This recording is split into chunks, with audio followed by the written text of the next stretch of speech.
पूछते हैं कि एसआईआर क्यों, एसआईआर क्यों, एसआईआर क्यों। केंद्रीय मंत्री जेपी नड्डा ने मंगलवार को चुनावी धांधली के आरोपों को लेकर कांग्रेस पर जमकर हमला बोला।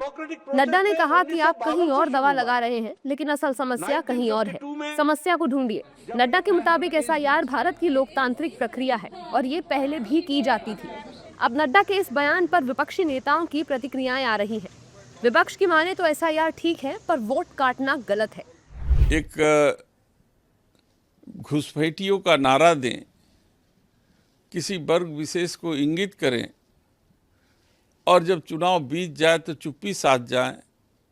समाज को और बिहार की जनता ये पूछ रही है भारतीय जनता पार्टी से कि कितने घुसपैठियों आपने चिन्हित किए, कितनों को आपने डिटेंशन सेंटर भेजा और कितनों के खिलाफ आपने कार्रवाई की। ये वोट काटने का जरिया है और वोट काट करके वोट चोरी करते हैं और वोट चोरी करके बिहार का चुनाव जीता गया है। जेपी नड्डा ये बताएं कितने घुसपैठिए निकाले हैं, उत्तर प्रदेश से कितने घुसपैठिए निकाले, बिहार से कितने घुसपैठिए निकाले, बंगाल से या झारखंड से कितने घुसपैठिए निकाले। ये फिजूल की बातें करना शोभा देता है क्या? जेपी नड्डा जी जब से अध्यक्ष नहीं रहे हैं तब से ऑल बॉल कुछ भी बोलने लगे। जबकि बीजेपी जेपी नड्डा के बयान को सही बता रही है और विपक्षी नेताओं पर घुसपैठियों के मुद्दे को लेकर हमलावर है। एसआईआर तो 1952 से हो रहा है, ये तो पुरानी प्रक्रिया है। कोई विदेशी वोटर हमारे भाग्य का निर्णय कैसे कर सकता है? जो व्यक्ति दुनिया में नहीं है उसका नाम वोटर लिस्ट में कैसे हो सकता है? एक व्यक्ति का नाम बंगाल की तरह 5-5 जगह 6-6 जगह कैसे हो सकता है? ये सब डिलीट होने ही वाला है।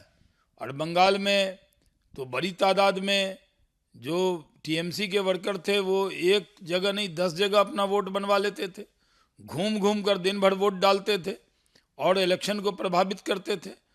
जो वैलिड वोटर हैं उनको तो वोट देने से कोई रोक नहीं सकता। कि 7 से 8 बार अब तक जो है एसआईआर हो चुका है इस देश में और लगातार होते रहा है, कभी किसी ने कोई आपत्ति नहीं की थी। लेकिन ये तो स्पष्ट हो गया कि इस बार जिस तरीके से घुसपैठियों को कांग्रेस पार्टी और कुछ प्रमुख विपक्षी दल संरक्षण दे रहे हैं, तो उसके बाद इनको मिर्ची लग रही है कि एसआईआर क्यों हो रहा है। साहब, आपको शर्म आनी चाहिए कि देश के चुनाव में क्या विदेशों के घुसपैठिए वोट करेंगे? तो एसआईआर वोटर लिस्ट के शुद्धिकरण का एक बड़ा प्रयास है और इसको बहुत सफलता भी मिल रही है। बिहार में देखिए 65 लाख से ज्यादा वोटर्स को हटाया गया था। वेस्ट बंगाल में भी 57-58 लाख जो इलीगल वोटर्स हैं लिस्ट में, उनके नाम हटाने की सूचना है। दरअसल विपक्ष लगातार एसआईआर को लेकर केंद्र सरकार और चुनाव आयोग पर हमलावर है। विपक्ष बिहार चुनाव से पहले ही एसआईआर का विरोध कर रहा था। हालांकि बिहार में एनडीए की प्रचंड जीत हुई, जिसके बाद विपक्षी दलों ने एसआईआर का विरोध तेज कर दिया है।